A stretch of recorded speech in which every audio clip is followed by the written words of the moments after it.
Sri Sai Ram.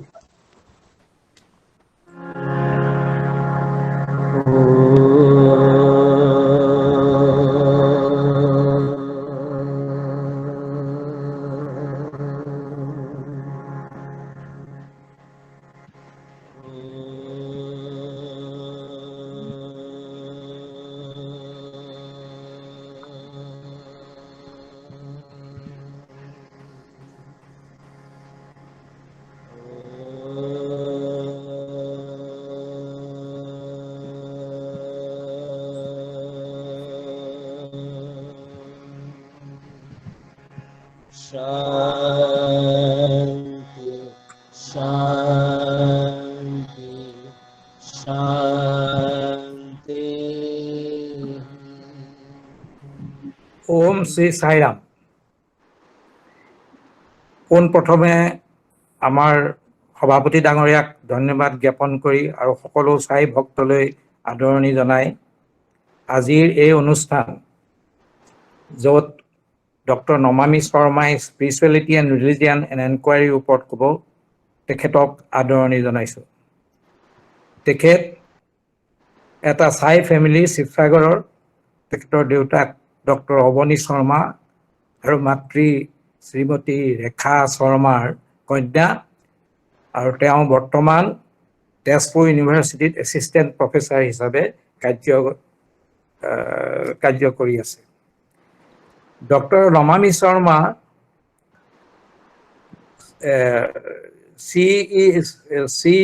prior to Tezpur University, she was working in Madhya Pradesh as well as Uttarakhand with various communities on issues related to ecology, nature's conservation, traditional knowledge system, and forest rights. She obtained PhD degree from Delhi University on environmental ethics of Mompa community of Arunachal Pradesh. She has experience from presenting her research study in national and international forum, and she is currently engaged in teaching as well as research and field work related to Indian grassroots. She is a spiritual seeker and has been engaging herself with the spiritual literature. So I will request Dr. Namami Sharma to address us with her topic. Thank you. Sai Ram. Sai Ram. বহুত বহুত ধন্যবাদ মোক এই সুবিধাটো দিয়াৰ কাৰণে। কিন্তু আজি মই অডিবল হয়নে? মোক শুনিব পাৰিছেনে আপোনালোকে সবে? Am I audible? শুনিছো। মই আজি আচলতে বক্তৃতাটো ইংৰাজীতে প্ৰিপেয়াৰ কৰি আহিছিলোঁ, গতিকে মই ইংৰাজীতে বক্তৃতাটো দিম। মই তাৰ আগতে মই এটা সৰু পাৱাৰপইণ্ট প্ৰেজেণ্টেশ্যনো বনাই লৈ আহিছিলোঁ, গতিকে Sai Ram. A warm greetings to one and all devotees present here today. So I would, at the very outset, I'd like to thank Sri Sathya SEVA organization for giving me this opportunity to speak on such a vast and complex topic like religion and spirituality to such an august gathering. Actually, today I speak in the capacity of a spiritual seeker. I mean, I should tell you as a disclaimer that you shouldn't assume that I have gained some kind of mastery over this topic. This is a highly, complex subject on which saints and sages and modern age intellectuals have also written and theorized, in a great way. What I have done is I have just gathered from different readings and from personal experiences and from my interactions with different people, and from that I gathered and I also developed a perspective which I'm going to present in front of you. Many of the members who are present here today are far more senior in experience than I am. So I would really look forward to, hearing from you and getting certain suggestions or comments on what, if the path that I have sought or the idea that I have gathered is correct or not. So I proceed with this. Actually, this topic was something which was very close to my heart, and religion and spirituality as two different words had crisscrossed my life in different capacities. So the topic goes religion and spirituality and inquiry. So why did I add the term inquiry? Why inquire? So to answer this part, like why am I inquiring on religion and spirituality? I have to, share a bit of my childhood experiences with you, so that it's easy for the audience, for you to understand that where this question is coming from. That is difference between religion and spirituality. So what happened is, I'm born, as Dr. Chandan Rajkwa has very rightly pointed out, I'm born to a middle class household in Sipsagar. My father is a doctor, medical professional, and my mother also was a professional, was geologist. And both of them had a very busy schedule. But every single morning I used to wake up to the Sanskrit chants of my mother when she used to worship Lord Shiva, and a very ardent devotee of Lord Shiva, and with the symbols and with flowers, with agarbattis and dhuna and all that, so that you wake up to that and suddenly you feel that there is a religious fervor in the house. But my mother, since she has to leave the house at 8 o'clock, she used to do it with a lot of hurry. So she would not pause in, while chanting the Sanskrit slokas. She would do it without a day's miss. She would do it every single day, and still she does it. Very, very, very, in a very disciplined manner. On the other hand, my father, I have seen him, he had never gone to that small worship place in the house. Instead, he would go and he would bow down before the life-size portrait of Satya Sai Baba, which is hung on the wall in the center of our house. And his worship, so as to say, would take hardly 2 minutes. He would just bow his head and he would start his day. On the other hand, my mother's elaborate worship would take quite some time, 15 to 20 minutes. She would collect flowers and do all the rituals. And I've also seen that she follows certain methods. There is a certain chronology. There's a certain sequence in which she chants those Sanskrit shlokas. One has to come after another.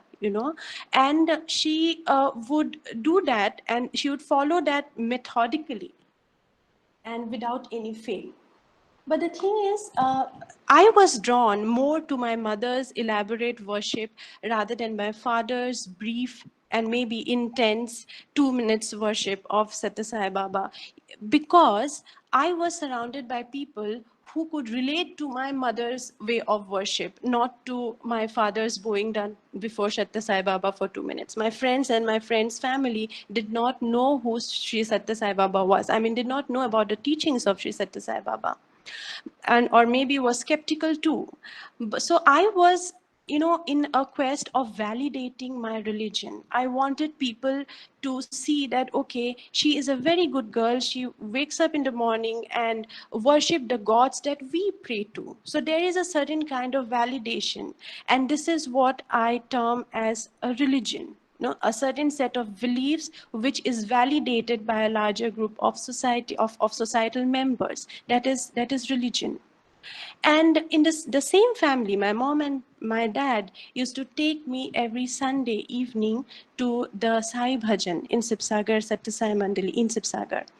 And I used to go there. I remember there used to be this, I mean, I'm sure there it still is, because we started dot at 7:30. So the bhajan used to start dot at 5 o'clock and used to go on till 6 o'clock. And simple worship techniques, used to sing bhajans. And we used to, after the bhajans are over, there used to be pin drop silence and a small couple of announcements. Then used to leave the place. Every time I used to leave the place, I used to feel some kind of a joy in my heart, and which is not, which I cannot explain, I couldn't explain in words, and which is different from what I used to feel when I used to worship, like the way my mother did. And that was a different experience, of course, but this was something which was very personal. And what happened was, the difference between both the methods of worship, so as to say, the only difference as a child I could perceive was silence. The silence was missing in the conventional methods. I'm so sorry, yeah. In the conventional method of worship, silence was missing, whereas in the Satya Sai Baba bhajan mandali, where I used to go and used to sing bhajans, very simple Hindi bhajans, there was silence, there was inner peace. So this is what I think when I talk about the first experience of spirituality, of silence. This is what my mind takes me back. And that is where spirituality and religion, both of them, crisscross my life at a very early age. Then I started my second phase of life. I got married. I got married into a family who followed the path of Paramhansa Yogananda. Now, Paramhansa Yogananda is the author of the autobiography of a yogi. I accompanied my mother-in-law to the ashram, and there I saw the zenith of spiritualism, where they were talking about meditative techniques. And there were certain methods and certain rituals, but then more focus was on dhyana, on of course, and there was a lot of similarities between, what I experienced at the Satya Sai Baba Bhajan and also at YSS Ashram. The main similarity was, again, silence and peace. So there was no hurry, so there was a certain decorum, and where one could go inside. There was no the focus was not so much on the outside to show how faithful or how religious you are. The focus was how much you come deep inside to realize how you feel, or who, if God is at all, or who are you, and understanding your real self, your innate self. So that is the inquiry I'm talking about. I'm talking about inquiring, between the two terms, religion and spirituality. Are these two terms, do they meet together, or are they parallel, or, are they immersed into one another? What is it? So what is the truth behind these two terms? And what I'll be presenting today is a tip of the iceberg. It's a very little bit of experiences which I have gathered. Now, in this slide, I have tried to show what religion means to majority of people in the country. So here in one photo, we see a picture of Sindur Khela in Durga Puja in Dashami. And in the other picture, we see Jama Masjid in the backdrop, and they're celebrating Eid. You are So not scary? here, in this slide, I have given two photographs for people who are not able to see the screen. So one photograph depicts Durga Ma in Dashami, and women are playing Sindoor. And in the other picture, we can see Jama Masjid in the backdrop, and two young boys are hugging one another in celebrating Eid. Now I go to the next slide. Again, two photographs. One photo shows a mass in a church, in a huge church. And in the other photo, one can see Ganesh Chaturthi, Ganesh Visarjan, and huge number of people who are participating in the procession. So this is what I feel religion means to majority of people in the country. So religion has these functions. It brings people together. It instills a feeling of solidarity amongst people. It also gives a sense of strength, a sense of belongingness. So I belong to a particular religion more than seeking God, or, finding myself or finding who I am. It's more about, associating myself into some a particular scripture, or a particular method of religion, so that I feel a sense of belongingness to the rest of the people who already belong to the religion. So it's a kind of social capital that religion brings in, and that is very, very appealing to human nature. We want to belong to people. We want to be a part of the larger social system. Religion, I have also, consulted a couple of academic paper, which says nothing different, as I have already mentioned, but still the reference of these papers are on the slide. So this sociologist and psychologist considers religion as, it has actually, the origin of religion lies in the innate desire to make sense of natural phenomena. Meaning to say that when there is natural phenomena like flood or disaster, which a human mind couldn't comprehend, why does it happen when nature takes over? So you need a certain belief system that, okay, maybe it's God's wish. That is where religion finds its origin. The second one of another point which a lot of academicians point out is to coordinate world events. Coordinate world events is connected to the first point again. The third is moralizing compass or moral compass. This is very important. Religion plays as a moral compass. There are certain prescribed do's and don'ts in a religion, in every single religion. So these do's and don'ts, of course, God hasn't come down on earth to talk about these do's and don'ts. God and no one has, and God hasn't told anyone in particular. We are not even sure where God is. We just know, we just feel a presence maybe. But these do's and don'ts, and these do's and don'ts vary from religion to religion. So if God is one, how can these do's and don'ts vary from religion to religion? So these do's and don'ts are necessarily brought out by human beings, by man. And they are moral conduct, they are immoral conduct, and they are very strategically placed in as a function of religion to make the world orderly and predictable. Imagine a household of 5 people. Each one of them has its own belief systems and has its own methods of conducting their own life. And the house would be in a chaos. There will be anarchy. Now, if in the same house, the father, the head of the household says that these are the do's and don'ts, these are the rules of conduct in this house. You have to worship this particular God, you have to wake up at this particular time, you have to perform this particular rituals, and suddenly the house is orderly. Sorry. The situation is predictable. And we as human beings also, we like predictable situations. We do not, we are uncomfortable when things are not predictable. So religion performs that function in a society.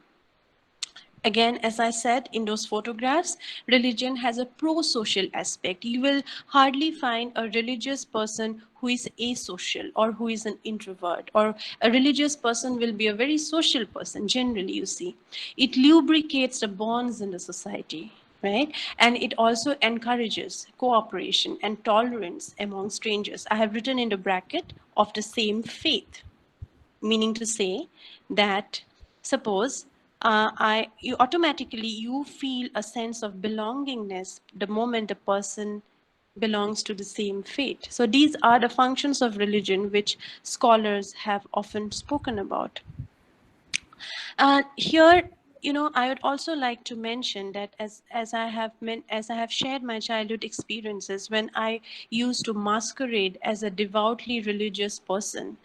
Along with religion, there was a lot of baggage which came. There was this huge baggage of purity and pollution. So the moment I'm religious, I would not like certain caste or certain group of people to enter my religion sanctum sanctorum. I would consider my sanctum sanctorum to be so pure, that a presence of a particular caste or a particular community might pollute it. I mean, that did not necessarily happen in my house because of other reasons. My mother, my grandmother were not of that opinion, but that's still, and this is something which I gathered over the years. There were other people in the neighborhood who used to follow that very ceremoniously, and I used to appreciate that. Which was later I realized very wrong. It defeats the very purpose of religion, which talks about cooperation and tolerance among strangers and so on. In the next slide, I hope you can see the slide. In the next slide, I had written about, very briefly mentioned about 2 research. Now here we come to some empirical research which gives weightage to the notions around religion. So there is a very popular notion that religion induces self-control. a religious person would have immense degree of self-control, meaning to say that a religious person would not, get into things like which talks about animalistic desires or greed or any such undesirable attitudes. So religious people have immense degree of self-control. This research, which was carried out by Queen's University, has validated this empirically. They did a research with a group of students. They made this group of students go through some 5 different tests, and they have published the result of this research very widely. The second research, as I have mentioned, is by the University of Miami, which again established the fact that religious beliefs leads to some inner strength. There is one side of the story where you think that where you surrender, you become a sort of fatalistic person also. That I will not do anything, God is there to take care of me. But on the other side, there is also this very strong sense of strength where our scriptures also talk about it. You do your duty, rest everything will be taken care of. So, you have this strong sense of duty, and you also have this strong belief and faith that there is someone up there who will take care of you, whether it's Baba or it's God, or in my case we refer to Paramahansa Yogananda as Guruji. Someone is up there who is taking care of you, which leads to some inner strength. So this belief, or Lord Shiva, or Ganesha, or whosoever is your Ishta Devata, it will take care of you. That contributes to the inner strength. And this is something which was established by the research of the University of Miami. Now, in this slide, I pick up a quote by Sri Sathya Sai Baba.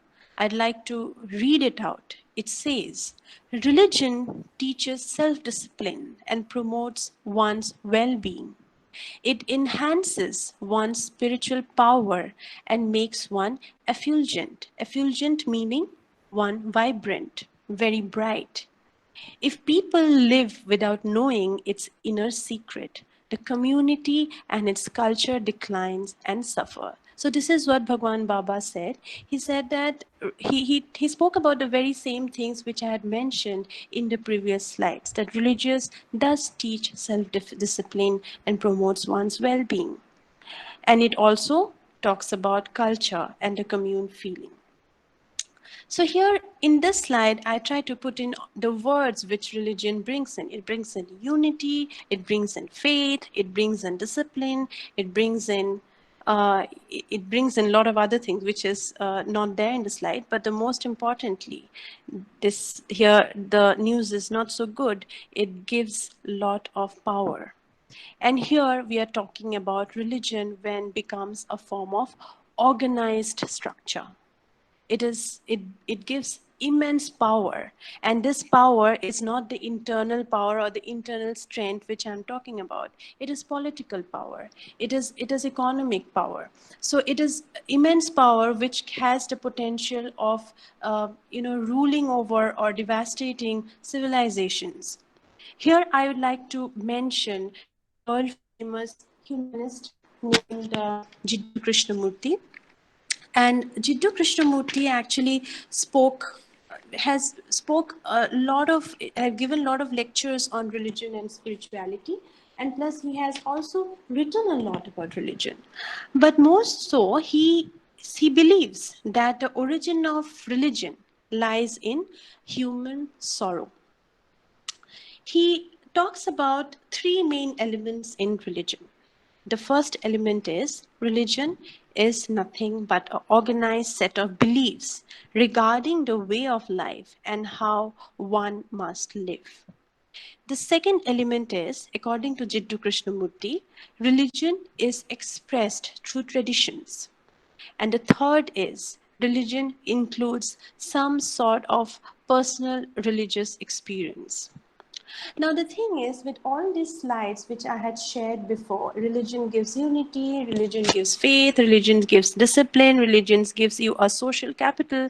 But what religion takes from you is also something very significant.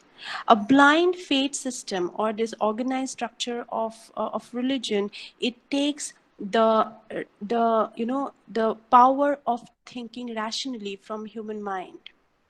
It actually decapitates the mind's power to think for itself, and that is when religion becomes powerful. It gets reduced to the hands of a few, and where people do stop questioning, it stops rationalizing, it stopped asking the right questions to the right people. So that is when religion overtakes us. And at this point where we need to, it's high time we need to speak about, spiritualism. And at this point, actually, spiritualism, what I gathered from my readings is it deviates from religion, where it takes an internal route, where religion, this is where it deviates, it takes a different path. Now here I have quoted a few very, renowned saints, and very briefly I tried to, see what did they talk about religion. Like Sri Sathya Sai Baba, we all know he spoke immensely about the religion of love. I remember reading one story by Sri Sathya Sai Baba, where one person who belonged to the Islamic faith went to him and said he wanted to convert to maybe Hinduism, if I'm not wrong. And Satya Sai Baba said that there is no reason, there is no requirement, no need to convert. You love your own religion, you follow the rituals which are there in your own religion, but heart in heart, you carry love, and that will do the job. So Sri Satya Sai Baba believes strongly in the religion of love, and as you say, he also the symbol of Sri Satya Sai Baba organization. You have the elements of love, non-violence, truth, peace, and right conduct. So Satya Sai Baba's path, it infused of tolerance and acceptance of other faith. You don't have this attitude of holier than thou, that my religion is superior than your religion. No, that doesn't happen in Satya Sai Baba's path. So Satya Sai Baba instills in the process a universal love, a love for all, a love for the spirit. Similarly, Ramana Maharshi, I'm sure you must have heard about Ramana Maharshi. Ramana Maharshi instills a sense of self-inquiry. Who am I? And in the process, Ramana Maharshi also, triggers that query, the quest to seek answers, to seek the truth. So you do not take, you do not accept blindly what the religious dogmas dictate to you. You listen to your heart, you question with, again, love and compassion in your heart.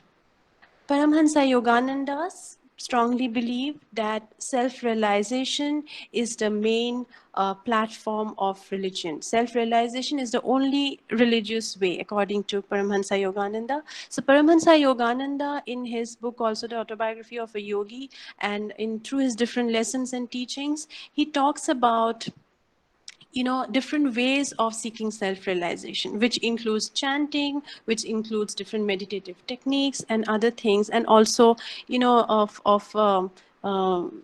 what do you call, of talking good things, where I am just not getting the term for it, but yeah. So that where you talk about the good things of compassion, of love in the same platform. So that is where what would lead you to self-realization, and that should be the heart of all religion.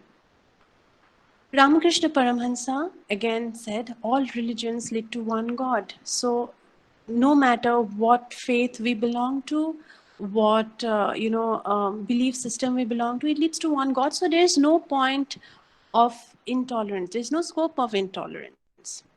And again, Sri Aurobindo, Sri Aurobindo used to be very annoyed about people's fixation to rules and methods of and dogmas which are prescribed by certain individuals under the pretext of religion. So his main, his mantra was, you have to rise above the fixation to rules, and you have to ask, you have to seek, you have to question. Vivekananda, again a disciple of Ramakrishna Paramhansa, he said, Jiva is Shiva, meaning God resides in all individuals, all beings. So all beings are God. You don't need to go separately to the temple or to the Himalayas to seek God. You worship, you pay respect, you be compassionate to all beings on earth, and you will attain God. So these are very briefly, what I gathered from different, saints and sages, what they spoke about religion. And if you look at this carefully, in these, these statements, you would not find spirituality as something different. It is very much embedded in religion. But when we talk about the organized religion, where spirituality gets deviated. So in those organized religions, religion just stay on the surface, and spirituality is something which demands that you go inside. The God is within you. That is what spirituality talks about. Again, in this is yet another quote by Bhagwan Sri Satya Sai Baba. So I'll read it out again. All religions have taught only what is good for humanity. Religion should be practiced with this awareness. If the minds are pure, how can religion be bad? So Satya Sai Baba is saying this, So this itself proves that how spirituality is a part of very much of the religion that he preaches, of the religion that he practices. Now coming to spirituality. So what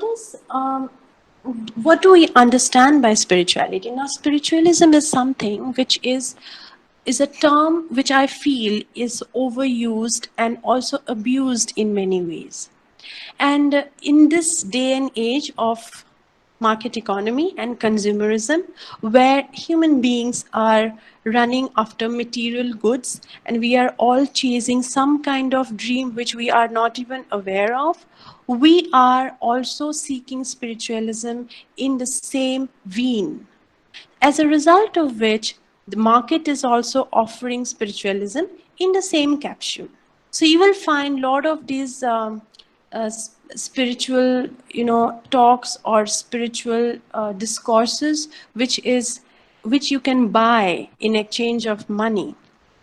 So this is something which we need to be wary of. So the market has perceived that it's high time. People are tired. People are seeking something different. People are seeking spiritualism. So let's package spiritualism and sell it to them as a commodity. So there are several spiritual gurus who are there masquerading and who talk about spirituality in different capacities. And I'm not saying that all of them are not good or not, but what I'm trying to say is we as individual, when we are seeking spirituality, we need to be mindful of where we are going and what we are getting. So the question that comes to my mind is spiritualism different from religion? If you talk about Satya Sai Baba, you talk about Ramana Maharshi, if you talk about a religion which is propagated by these great saints, Paramahansa Yogananda, no. Spirituality is very much a part of the religion. But when you talk about organized religion, what we see nowadays, where politics is designed around religion, where mobs are created around religion, where people are, pushed to behave in certain ways in the name on the pretext of religion, or to, spin hatred in the name of religion. Spiritualism is very, very different from that kind of religion. So if I ask the question, where do religion and spiritualism meet? It is in the teachings of these great saints, I guess, where religion and spiritualism meet. So perhaps we need to seek these teachings and we need to understand. At the same time, the contemporary masters or the spiritual masters, because spiritualism is not like a happy pill the market will offer to you, you pop it and we gain enlightenment. It is not like that. Spirituality, it actually requires a lot of effort, and it requires the right intent. So one needs to engage in in a spiritual life to understand what is spiritualism. And to engage in a spiritual life would mean a complete restructuring of the way we are, living our life. Complete restructuring or rewiring of thoughts and of tasks that we are doing, of the kind of deeds that we are doing. Rewiring of thoughts is very important when we talk about spiritualism, because, as I said, religion comes with a baggage of casteism, of purity, pollution, of different other things, of discrimination, and so on and so forth. So we need to rewire our attitude, our perception about society, about people, if we want to live a spiritual life. So that would require time and effort, but nonetheless, it is worth it. So spirituality is some kind of a constant inquiry. So you have to, like, it is a process. Religion may set the ground for spiritual inquiry, but not necessarily. Religion might, because I remember, nowadays I look forward to attending Durga Puja in my hometown. And in the Durga Puja, I go and I offer Pushpanjali in the morning at the altar, but I do not listen to carefully to what the mantras, to the the kind of the customs or the rituals. I don't have patience for that, because I'm more worried about the festivities which are going on around the Durga Puja. So this is where religion reduces itself, and this is where religion maybe, is not, in that case, religion is not setting the place up for me to and make spiritual inquiry.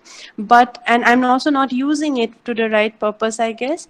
But it has the potential. It has the potential to set the benchmark for spiritual inquiry. What I understand at spirituality, I'd like to again talk about it in a very simplistic terms. For instance, my mind is cluttered with thoughts. The thoughts are dictated by external forces like the market, a family, or the urgency to acquire something, the urgency to achieve something, or different other needs and greeds that the society is trying to push under my nose. So my mind is busy calculating all of that. The hard disk of my mind is jam packed. It's totally jam packed. There's no room for any constructive or original good thoughts to come in. So the process of decluttering this mind, eliminating some thoughts and making room for good thoughts to come in, for me, is a spiritual journey. Or refurbishing certain parts of my mind is a spiritual journey. What I'd like to, highlight is mind has an innate ability to perceive or intuit situations, to perceive situations, to intuit situations, to understand situations in a much better way, to understand nature. It has immense capacity. So we have heard about, sages who used to levitate from the ground, right? So, there is immense capacity of the mind to do things which we can't even imagine. But we are not allowing the mind to evolve in that way, because we are cluttering it with all kind of unnecessary things. The spiritual awakening happens when our mind is totally decluttered and it has a clean slate for these healthy thoughts or these ideas or these practices to get nurtured. And that is when one, a spiritually awakened person or enlightened person, infuses positivity, infuses joy. Here I'd like to talk about this monk of YSS. His name is Swami Smarnananda. And in one of the lectures, he said that it might be difficult for you to perceive God. Who is God? How does he look like? Is he a male or a female? I mean, we have the common, the usual imagination of God, but does he actually look like, or is it, how does Mother Goddess look like, and so on and so forth. If it becomes difficult for you to imagine God, just think that God is nothing but joy. It is joy.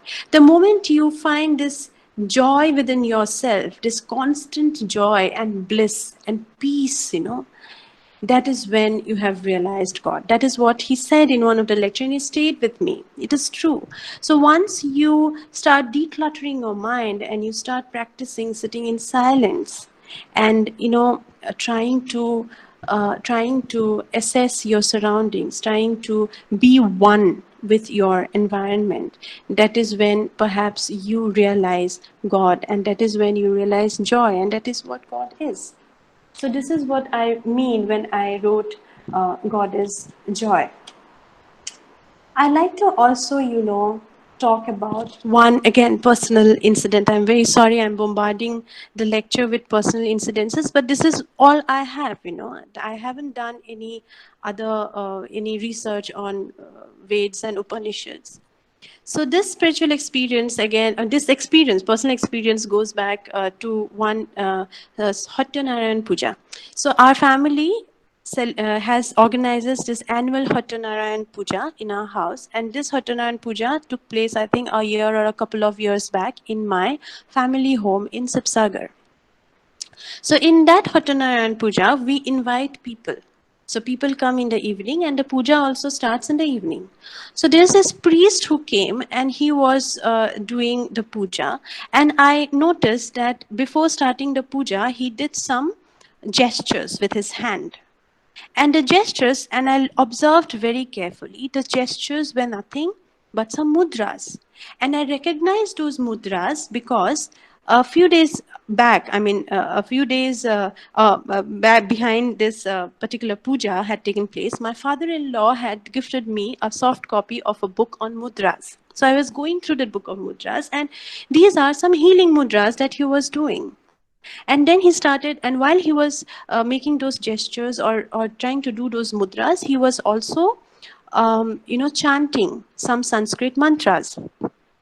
If you look at some pictures, some photographs of Ramakrishna Paramhansa, his hands will always be in some gestures, and those are nothing but mudras. So he was practicing mudras all the time.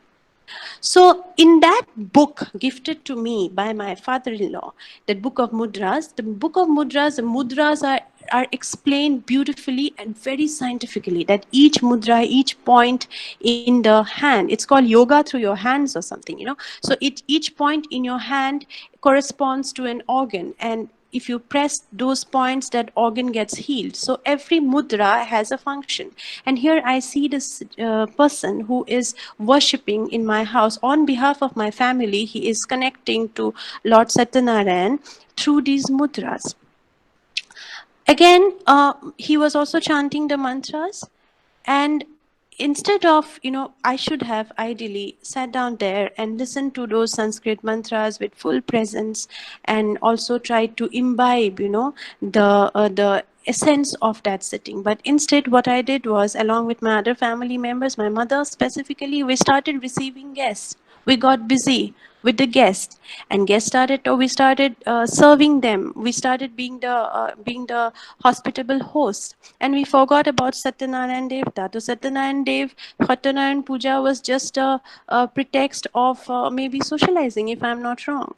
Instead, that puja, I still remember, it's in my head, had provided us the perfect platform to become one with thyself, to have a spiritual experience, to try to immerse ourselves in the slokas, or try to immerse ourselves in the vibrations which are created by the slokas, but we didn't do that. Again, in this context, I'd like to say that Indian religions, are the original religions are based on science. But then if it is the festivities, the paraphernalia which is associated with religion, actually deviates religion from its main objective. So this slide, I'm trying to convey that very message, where I'm trying to say that spirituality, religion, and science are all together, but we fail to see these connections. So, I would, with this, I realized that every incident, every puja, or every act of worship, or every act of religious ritual is a potential, has the potential to to connect you to your spirit. But we miss that very often because we miss the silence. And with these few words, I would like to end my talk. Shri. So here, this is the last slide, which says that love is the source, love is the path, love is the goal, and it is of course said by Sri Satya Sai Baba, who believes that love is the heart of all religion. Sai Ram.